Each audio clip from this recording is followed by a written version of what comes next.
Nicolás Maduro, né? Houve muitos boatos. Nicolás Maduro está no Brasil. Nicolás Maduro pediu refúgio ao Brasil, pediu asilo político ao Brasil. O Donald Trump admitiu que conversou por telefone na semana passada com Nicolás Maduro. Nicolás Maduro queria se manter no poder, manter ali o controle sobre Forças Armadas, e o Trump foi muito direto e disse, já deu para você, saia da Venezuela. E aí fechou o espaço aéreo da Venezuela, e a gente vai falar sobre isso também. E eu já falei um bocado hoje, então vamos dar bom dia aqui para os meus parceiros. Eu fiquei monitorando isso durante o final de semana, confesso que me surpreendeu a quantidade de clickbait sobre isso, né? Mas é que esse avião que pousou ali em Santa Helena, do Huayren, né, que fica 15 quilômetros de Pacaraima, 250 de Boa Vista, é um avião que é usado é um avião do governo da Venezuela, que já foi usado pelo Maduro. Então sim, surgiram esses boatos. Mas o Maduro apareceu no evento no fim de semana, né? Tentar negócio de premiação de café. São boatos gratuitos. Esse é o ponto, porque tinha gente postando como se fosse assim, algo certo, entendeu? Algo. E muita gente, assim, graças a Deus a gente não cai nessas coisas, a gente não tem interesse em ficar falando algo que não tem nenhum respaldo, né, nenhum fundamento. Então, assim, tem que ter muito cuidado, tá, gente, com o que vocês estão vendo nas redes sociais, principalmente porque eu tenho percebido desinformação russa nessa história toda, tá? E já tem gente jurando, inclusive o Glenn Greenwald, que o Maduro não tem nada a ver com o narcotráfico. Depois você pode botar aí. Fala, não, esse negócio do Trump não tem nada a ver com o narcotráfico. Você tem acompanhado as notícias, porque todo mundo fala assim, o cartel de Los Soles, que segundo os Estados Unidos, ninguém tem a certeza de que o cartel de Los Soles existe. Trem de Aragua, aí mostra lá a estrada. Mas a ligação do Maduro com o Trem de Aragua e com o cartel de Los Soles não é certa, é uma forçação de barra do Donald Trump. Engraçado isso, porque isso que você está falando é exatamente o que eu já li. E é engraçado que a pessoa começa duvidando da existência do cartel de Los Soles, depois ele continua duvidando da ligação do Maduro com o cartel de Los Soles. Mas o cartel de Los Soles existe ou não existe? O cara fala assim, não há evidência de que o cartel de Los Soles existe. Aí depois ele fala, não há evidência que o Maduro está ligado ao cartel de Los Soles. Tem alguma coisa errada. A turma que acredita que o ser humano está destruindo o planeta e que o planeta vai acabar depois de amanhã por causa das mudanças climáticas. A Greta Thunberg já não está mais nessa turma. É a turma que não acredita que o Nicolás Maduro seja ligado ao tráfico de drogas. É a mesma turma. Exato. Entendeu? Mas o planeta vai acabar depois de amanhã se a gente não fizer nada agora. Mudanças climáticas. Maduro não tem nada a ver com tráfico, que isso, cara. E aí vocês viram a Greta Thunberg lá dançando, né, com uma ativista anti-Israel. Tirou aquele penteado He-Man? Não, continua. Deus me livre. Vai pegar ninguém, né? Não.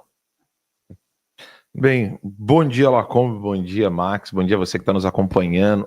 Nossa quarta cadeira, né? Quero muito agradecer a você, a sua presença é sempre muito importante. A gente sempre fala para vocês aqui, falar para a câmera é horrível. Hoje tem algumas pessoas que estão aqui com a gente acompanhando, tem um português ali acompanhando o nosso programa. Eu gosto muito de ver o nível, né, de Portugal ainda está muito alto intelectualmente. É aí que a gente vê que o Brasil realmente foi pro brejo. Né? Literatura, né? Tava perguntando para ele, falei para ele assim, o brasileiro tem dificuldade de ler Lusíadas. Pois é. Ele falou assim, não, mas em Portugal qualquer pessoa consegue ler Lusíadas, né? É a deteriorização do idioma. Isso tem a ver com o que a gente está comentando aqui agora. É óbvio que há malícia por parte de Glenn Greenwald e companhia de dizer que o Maduro não está ligado ao narcotráfico, mas o brasileiro não consegue conceber a gravidade do problema de você ter uma manipulação de termos, uma manipulação linguística. Então, por que não querem que o Maduro seja reconhecido tal como ele é, ou seja, um chefe de narcotráfico? Porque isso dá aval não só ao Trump, mas a todos os outros governos do mundo inteiro para atuarem contra a Venezuela, porque você já não tem mais um país que estava em conflito político local, interno, doméstico, e um lado venceu as eleições. Não, você tem um ditador que controla as armas, mata e prende a população e os opositores, com o apoio do narcotráfico, continua sendo financiado não pelas vias tradicionais que um partido precisa ser financiado, controlando a comunicação, controlando as Forças Armadas, um Estado policialesco que prende as pessoas, mata, prende o opositor, você já não tem mais uma democracia, você já não tem mais uma república, você já não tem mais um país, Já não é mais civilizado. É isso. Fala logo que é tribo. Sim. Entendeu? É muito mais fácil. Nós somos uma tribo armada até os dentes. Porque a mentira começa quando o Greenwood e outros, tem vários aí, que se dizem de direita, né, inclusive, falando de mudança de governo. Mas que governo? Não tem governo. Não teve eleição. Quer dizer, teve eleição e a eleição não elegeu o Maduro. Tá provado isso. E eles ignoram esse fato. De que você tem uma pessoa lá que tomou o poder. Até o PT, porque você lembra, o próprio Lula falou, não, eu quero ver, eles têm as atas, eu quero ver as atas, e as atas eleitorais nunca foram apresentadas pela oposição e não pelo Maduro. Que vazou, né? E o PT foi lá e reconheceu, foi o primeiro, mas beleza, Maduro é presidente. Maduro é presidente. E o duro é que você abre jornais, né, você vai ter o jornal Globo, por exemplo, atuando, o editorial do Globo, de 2 dias atrás, a gente tem que entender como é que o Hamas escapou. Isso não é jornal. Isso é boletim policial de um órgão do regime. O editorial do Globo querendo saber como é que o Hamas escapou, mas nunca fez essa pergunta em relação ao André do Rap, mostra muito mais quem é o jornal Globo e quem é o Hamas. Exatamente. É um absurdo você ter um editorial de jornal querendo trazer detalhes de como uma pessoa conseguiu ir para o exílio, mas não quer se perguntar como, por exemplo, o André do Rap conseguiu escapar. É difícil para mim até argumentar o quão insano é isso. É difícil. Eu não sei por que ponto de perspectiva eu vou trazer aqui para quem está nos assistindo. Assim, não, vamos tentar entender isso aqui. Não tem o que entender, é evidente. É evidente, é próprio da evidência não ser passível de demonstração. Né? Sim. A gente aprende isso em metafísica. Sim. Tudo que é evidente não é passível de demonstração. Você não tem que argumentar. Você tem que mostrar. A evidência se mostra. Ela não se argumenta. Não se demonstra, né? Exato. Diferente. Que o Marx é o Marx, eu sou eu não tenho como argumentar isso. Eu só mostro. Esse é o Marx, esse sou eu. Então pronto. O jornal Globo falar isso em relação ao Hamas, não falar da mesma maneira, ou que deveria ser pior, né? Com relação ao André do Rap e todos os narcotraficantes que conseguem escapar do Brasil, porque eles não querem questionar as forças policiais que estão sob o controle do STF, não querem questionar o que o STF e o PT têm de controle da comunicação, e eles não querem ser livres.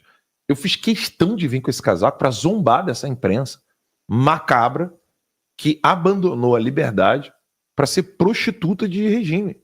Sim. É isso que a Globo é hoje. Todo conglomerado de mídia no Brasil hoje, ela é uma mídia confessadamente prostituída. Não entender que o Maduro é chefe de narcotráfico é você não querer ler relatórios policiais. Não se trata mais de querer ter opinião. Eu não quero saber a opinião de ninguém com relação a relatórios policiais.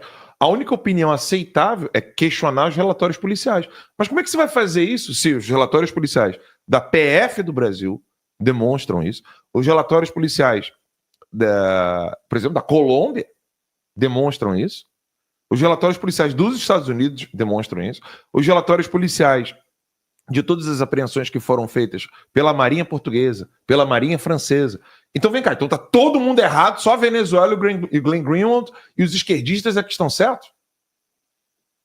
Porque, gente, não é um debate político, você tem instituições que, sim, podem ser criticados, devem ser criticados, mas que eles escreveram relatórios policiais, relatórios de inteligência, com provas cabais, mostrando que a droga sai dali, é produzida ali, é comercializada ali, é trocada por armas, exatamente com a anuência do governo, ou seja, do regime venezuelano, e eu vou abrir a câmera aqui agora e vou falar para as pessoas que não, esses relatórios, na verdade, foram manipulados pelo imperialismo como é que é? A bosta de estadunidense. Eu odeio essa Mas merda. eu sempre falo do estadunidense. Imperialismo estadunidense. Eu me recuso a falar essa Eu sempre falo do livro do Leonardo Coutinho, que é maravilhoso, Hugo Chávez, O Espectro. Tá com preguiça de procurar a fonte primária, de encontrar todas as investigações, os inquéritos, os relatórios e tal.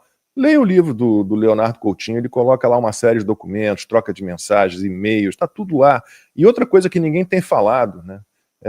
Hugo Carvajal, que está preso aqui nos Estados Unidos, que era o chefe da inteligência da Venezuela, sabe tudo que acontecia, estava envolvido até o pescoço. Ele seria sentenciado agora, né, em novembro. Né? Ah, cadê? Pois é, foi adiado para fevereiro. Por quê? Provavelmente porque ele está soltando, está negociando redução de pena e entregando mais gente, mais e mais informação. Eu acho que essa turma toda, Alan, sinceramente, eu espero, porque brigar contra fatos, né, dar cabeçada em parede, chega uma hora que não dá, né? Então, eu acho que na hora que sair a sentença do Carvajal, está previsto para fevereiro, com tudo que ele está soltando, eu acho que essa turma vai falar, puxa vida, parece que realmente o negócio era assim mesmo. Nicolás Maduro é o chefe do cartel de Los Solis, ele controla também o Tren de Aragua e tem mais equipes. Lacombe, eu vejo essa crise do jornalismo, é óbvio que tem ali dinheiro envolvido, dinheiro do Partido Comunista Chinês, existe sim um controle do próprio PT sobre a imprensa brasileira, mas há um pano de fundo que é muito mais problemático, que é a crise do modelo de Estado moderno. Porque o que permite a Coreia do Norte estar nessa situação que ela se encontra, a China está na situação que ela se encontra, a Venezuela está na situação que ela se encontra, Cuba. O que permite esses países de fazerem o que eles estão fazendo é a renúncia da civilização ocidental. Já estão me chamando de inocente aqui, porque eu falei que a galera vai ter que se render quando sair a sentença do Carvajal. Não, mas eles vão ter que se render mesmo, e você está certo ao falar isso. Não, o pessoal que não entendeu. É que chega um momento em que a máscara, ela tem que ser... A maquiagem tem que ser um pouco retirada, entendeu? Vai ter que tirar um pouco o filtro de Instagram aí. Eu perdi aqui a mensagem. O pessoal não entendeu o que você quis dizer com isso. Se render aqui não é como está dizendo, não, me permita lá, como te... você não precisa de advogado, mas o que eu entendi chega uma hora que a coisa fica tão evidente que você é obrigado a confessar certas categorizações, né? Que é isso que está acontecendo. André Nascimento, eu percebo. Não seja inocente, Lacombe. É claro que não vão fazer isso. Não, ele tem uma hora que eles vão ter que ceder. Mas o pano de fundo aqui é o seguinte: o que deve acontecer com um país quando ele já não tem mais o poder do povo sendo respeitado? É óbvio que a democracia ela é um mito que eu tenho alergia, né? Eu odeio a palavra democracia. Os Estados Unidos é uma república constitucional. Não tem a palavra democracia na Constituição americana. Então a palavra democracia ela é utilizada sempre e única e exclusivamente com o viés marxista. O Breno Altman ficou revoltado quando eu falei, e ele teve que confessar, né? Você sabe quando é que uma democracia ela funciona plenamente, né? Só no socialismo. Isso é a frase de Lenin. É porque a democracia ela não garante que os melhores chegarão ao poder. Não é nem isso. Não é nem nesse aspecto de que sistema garante. Grupo. É que o socialista ele só entende democracia dentro da perspectiva marxista. Então, se é democracia, tem que ter abertura dos marxistas ali disputando o poder. E aí, quando eles dominam tudo, aí a democracia é plena. Quando eles têm os meios de ação deles sendo tolhidos, aí não é democracia. Aí tá ficando feio o negócio. Não pode. Como assim eu não posso ter o desejo de uma milícia armada para poder matar meus opositores? Pô, que sacanagem é essa? Aí não, entendeu? É isso que eu quero que vocês entendam em casa. Eles só entendem democracia quando é o jogo deles. Ou seja, eles estão nos três poderes, eles dominam o mercado e as finanças, ou seja, toda a estrutura de mercado é deles, os campeões nacionais têm que ser deles, as maiores empresas têm que ser empresas que são controladas por eles. Se essas maiores empresas não quiserem fazer o que eles querem, tem que matar, tem que sequestrar, tem que prender. E é o que eles fazem. E eles só entendem a tal da democracia plena, com muitas aspas, quando é o controle absoluto do socialismo. Que é aquela promessa mentirosa de que as pessoas terão os benefícios divididos, aquela coisa, né, o patrão fala que ele já não é mais patrão, agora é o Estado vai dividir tudo para todos, e óbvio, né, isso é uma situação impossível de ser feita, e aí a pobreza vai aumentando, a miséria vai chegando a níveis absurdos, e aí todo mundo se ferra, mas tem uma camada da sociedade que vai continuar tendo benesses, ou seja, existe uma camada na sociedade que vai ficar tomando Macallan, né, o whisky Macallan, vai ficar tomando espumante, vai ficar ali vivendo em iates para dizer que não, o país não... Tem os burocratas. Os burocratas vão dizer assim, não, mas aqui a gente tem capitalismo. O capitalismo existe. Existe, claro, se você criar uma empresa de picolé na esquina da sua casa, e essa empresa de picolé, você alugar um estabelecimentozinho perto da estação de trem, e aí você consegue você consegue comprar 2, 3, 4, 5, daqui a pouco você cria uma franchise, e aí você começa a ir para outras cidades, de outras cidades ir para outros estados, você cresceu nesse nível, você vai ser obrigado, pelas leis, né, que eles vão criando, você vai ser obrigado a dançar no ritmo deles. Do contrário, você é morto, seja pelo sistema, ou seja, a própria receita vai destruir a sua empresa, ou então você vai conseguir aqueles créditos maravilhosos, que é por isso que é o Padilha, né, tá falando de meio ambiente, porque aí você vai conseguir... Quase 10 bi. Você vai conseguir os créditos em crédito de carbono, crédito disso, crédito daquilo, e aí você começa a dançar, a valsa vai sendo dançada de acordo com o ritmo que eles estão colocando. Ô Alan, e a respeito do tráfico de drogas, né, você veja, todas as ações já empreendidas pelo Donald Trump e a atuação dos cartéis da Venezuela, né, e jihadistas, né, de muçulmanos e tal, que isso pintou de quadro agora? O número de apreensões, a quantidade de apreensão de droga na Europa é hoje maior do que a apreensão de drogas nos Estados Unidos. E a gente vai conversar agora com Ivan Kleber, né, correspondente lá em Londres. Ele está conectado já? Acho que sim, né? Ó, tá ele aí. Fala, Ivan, bem-vindo mais uma vez aí, obrigado pela participação. Tem gente que não acredita nessa história de que os regimes socialistas da América Latina estão lado a lado com os jihadistas, trabalhando com tráfico de drogas, com contrabando de armas, mas a Europa, pelo jeito, está sentindo isso mais do que nunca, né? Obrigado pela participação, que informações você tem? Boa tarde, Lacombe, boa tarde, Alan, Max, e uma saudação especial aqui a toda a audiência da Timeline, né? Vocês me ouvem bem? Só porque eu estou numa cafeteria aqui. Sim, ouvimos bem, tá ótimo. Parei para tomar um café. Por sinal. Obrigado. Eu estava tomando um café aqui, ouvindo a Timeline, aí vi que vocês abordaram esse assunto, e justamente hoje eu já tinha aqui no meu arquivinho aqui, uma matéria do jornal Wall Street Journal, portanto, acho que não é um jornal de direita, conservador, né? Está dando essa notícia de que justamente a Venezuela é um trampolim usado por jihadistas para usar a Venezuela, perdão, como trampolim para inundar a Europa com, eu não sei se eu posso dizer o nome da droga aqui, para não dar problema com o algoritmo, mas uma droga pesada aí que, né, é consumida. Então, o Wall Street Journal trazendo essa informação, corroborando, o Alan também falava disso antes, né, e vocês também comentavam a questão do Hugo El Pollo Carvajal. Bom, o diretor do Instituto Rasmussen, que é um instituto de pesquisa muito importante nos Estados Unidos, hoje ele publica lá nas redes sociais dele quem é o Hugo El Pollo Carvajal. Parece que muitos americanos estão descobrindo agora quem é o Hugo El Pollo Carvajal, e ele coloca ali como uma pessoa, um informante, né, um whistleblower. Então, seria dessa operação toda que a gente está vendo. Eu queria destacar o seguinte, da questão da matéria do Wall Street Journal. O New York Post, eu enviei para o Max também, colocou a capa hoje, Maduro Go, um trocadilho com Maduro tem que ir, né? Quando a gente tem jornais assim, o New York Post nem tanto, mas o Wall Street Journal publicando uma matéria como essa, é como se estivesse endossando a ação do presidente Trump na Venezuela. E se um jornal como o Wall Street Journal publica uma matéria dessa, é porque estão soltando a mão no Maduro, mas essa é apenas a minha impressão.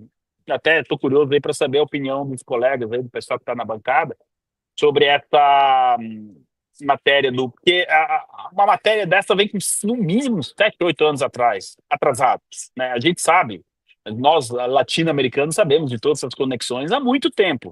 O Wall Street Journal descobriu ontem, foi publicado ontem a matéria, tudo bem, mas eu tenho uma certa sensação de que estão começando a soltar a mão do Maduro, senão não teriam publicado uma matéria como essa em um jornal, gostemos ou não, importante como o Wall Street Journal, né, Lacombe?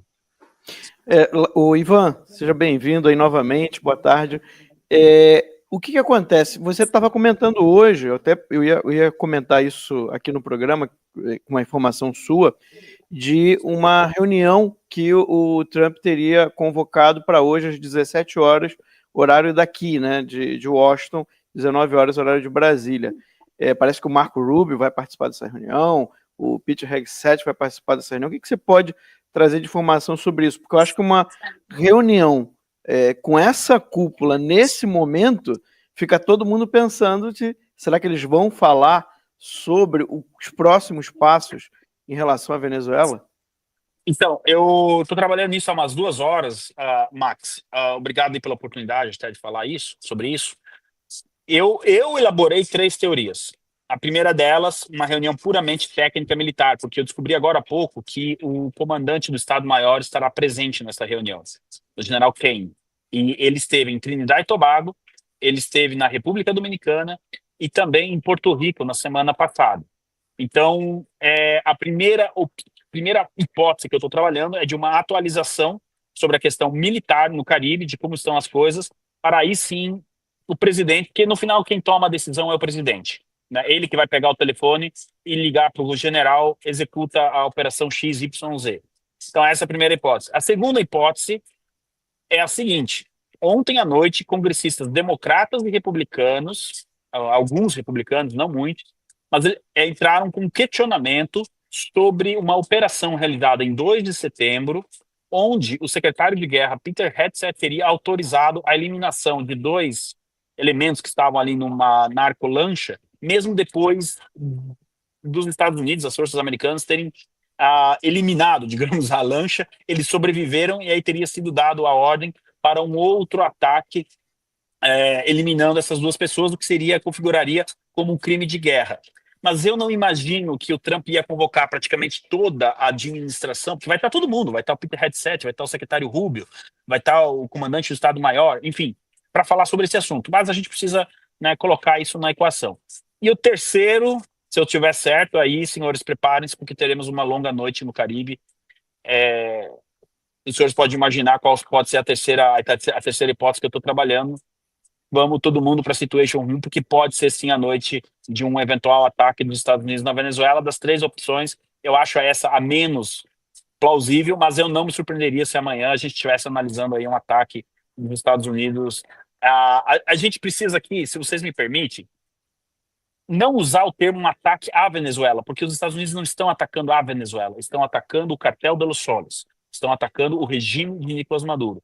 Então, até mesmo eu faço esse apelo, esse convite, e se eu estiver errado, por favor, me corrijam aqui ao vivo, não tem problema nenhum, nosso compromisso é com a verdade. Mas não será um ataque dos Estados Unidos à Venezuela, será um ataque ao regime de Nicolás Maduro, que são 2 coisas completamente diferentes. Então, eu presumo, a minha terceira hipótese é que possa, sim, ser algo relacionado a um ataque ao regime do Maduro, mas como eu disse, das 3 hipóteses é a menos provável no momento. Eu devolvo aí para o estúdio. O problema hoje, né, ele se encontra de uma maneira impossível de ser solucionado, senão com isso que você acabou de dizer, né? Ou seja, o Maduro precisa ser derrotado. Né? Eu não me lembro agora quem disse, não sei se foi o Marco Rubio ou o Hegseth que falou o seguinte, que o que temos hoje na Venezuela é um califado do narcotráfico. Porque até então, né, o mundo inteiro não via os Estados Unidos como alguém que realmente estaria lutando de verdade contra o califado terrorista. Quando eu falo mundo conservador, as críticas internas que eram feitas aqui entre os conservadores americanos, eu queria até ouvir o que se tem na Europa disso, por exemplo, os conservadores europeus, porque qual era a denúncia? Pô, vocês dizem que estão lutando contra os terroristas, mas as tendas utilizadas pelos terroristas eram da USAID. As tendas que eram utilizadas pelos terroristas eram da USAID. Então, o Trump foi o primeiro a tornar esse combate ao terrorismo um combate real. Então, eu queria muito saber de você, por exemplo, você mencionou bem que nós temos um problema hoje, que é a Europa e a mídia mainstream globalista apoiando esse tipo de conduta contra Maduro, ou seja, largando de mão. Eu vejo nisso uma interpretação muito clara de que você tem a necessidade da defesa do Estado de Israel e a necessidade da presença do Trump na guerra com a Ucrânia, né, da Rússia com a Ucrânia. Ou seja, o pedágio que o Trump está cobrando deles é, beleza, vocês querem mesmo que eu defenda o Estado de Israel? Vocês querem mesmo que o Putin não avance na Europa? Então eu preciso derrubar o braço do califado narcoterrorista que existe na América Latina. Você também enxerga dessa maneira? Alan, uma alegria estar aqui conversando com você. Olha, quem sou eu para enxergar alguma coisa? Vamos pegar as palavras de ninguém menos, ninguém mais. Acho que essa pessoa respondeu ao seu questionamento. O Johan Gil, perdão, esse é da Venezuela. Agora fugiu o nome, mas o ministro das Relações Exteriores de Israel. Ele esteve no Paraguai exatamente há uma semana, segunda-feira passada, no parlamento do Paraguai, dizendo que Nicolás Maduro é o principal elo entre os jihadistas e o narcoterrorismo. Eu acho que essa declaração, de ninguém menos, ninguém mais, que o ministro das Relações Exteriores de Israel, no parlamento do Paraguai, e fazendo acordos de inteligência com o Paraguai, e a gente sabe das operações, né, que o Hezbollah faz ali na Tríplice Fronteira. Inclusive, tem uma recompensa de 10 milhões de dólares, o pessoal do chat aí quiser ganhar um dinheirinho, 10 milhões de dólares por informações que levem a informações, né, perdão, sobre as operações do Hezbollah na Tríplice Fronteira. Então, só aqui já é uma notícia. Quando que a nossa geração imaginou que o Paraguai teria a visita do ministro das Relações Exteriores de Israel? Em um momento em que o Lula é persona não grata em Israel. Eu acho que as linhas que a gente tem nessa notícia, elas já respondem muito do que a gente está questionando. Então, o Alan, eu vejo uma Europa dividida nessa questão sobre a Venezuela, mas, olha só, Portugal, né, vocês comentavam antes sobre Portugal vem fazendo apreensões importantes. Portugal está colocando luz a essa questão da penetração do narcotráfico na Europa, a gloriosa Marinha Portuguesa fazendo o trabalho que tem que ser feito, inclusive com apreensões de submarinos e barcos utilizados pelos narcotraficantes. Então é uma Europa que está dividida, e por isso que um artigo como esse do Wall Street Journal, repito, podemos não concordar com a linha editorial do Wall Street Journal, eu não estou pedindo isso para a nossa audiência, mas como o Wall Street Journal publica uma notícia dessa, é que, assim, a coisa é tão evidente, mas tão evidente que já não dá mais para esconder. E aí, então, a gente tem uma matéria como essa, entre outras que a gente viu recentemente. Eu acredito que um dos problemas que a Europa enfrenta hoje é essa questão do narcotráfico, a questão também da imigração, né, que é bem presente, mas, aparentemente, um dos problemas começa a ser resolvido, que é essa questão do Maduro. Eu acho que a gente não tem ainda a noção do tamanho do impacto que pode ser a queda do regime do Maduro, tanto nessa questão dessa conexão com o mundo jihadista, como também no Foro de São Paulo, no Brasil. Acho que a gente não tem ainda a real noção do momento que estamos vivendo agora, de extrema importância. Gente, eu posso estar exagerando aqui, mas eu acredito que a América Latina está vivendo um dos momentos mais importantes desde a tomada do poder dos comunistas em Cuba. Aqui nós estamos numa encruzilhada, e essa encruzilhada vai decidir, essas ações do presidente Trump vai decidir o que será da América Latina nos próximos anos, Lacombe. Tomara, Ivan, tomara que o Maduro caia logo, né, que seja realmente uma questão de dias, né? Todo mundo falando que ele receberia asilo na Turquia, né? E eu até gostaria que ele fosse para o Brasil, viu, abraçado pelo Lula. Ia ser maravilhoso, mas... O Alan fez uma postagem muito boa para ele ficar abrigado lá no STF. Abrigado no STF é uma boa. O Geraldão tem poder de fogo para... Eu falei que eu queria. Eu falei assim, Lula, eu nunca te pedi nada. Eu vi. Então, por favor, leve o Maduro pro STF. Né? Bota protegidinho lá. Podia vir aqui para a sede da Timeline, a gente ganha 50 milhões de dólares, né? O Lula vai dizer que o Maduro é amigo do amigo dele. Ele não conhece o Maduro. Que é verdade. Boa, Ivan. Ivan Kleber, muitíssimo obrigado mais uma vez pelas informações direto de Londres. Volte sempre, um grande abraço. Um abraço e bom prosseguimento de programa. E um abraço para o pessoal no chat também. Tudo de bom. Um abraço. Até mais. Valeu. Tchau, tchau. O pessoal no chat está elogiando um monte aqui.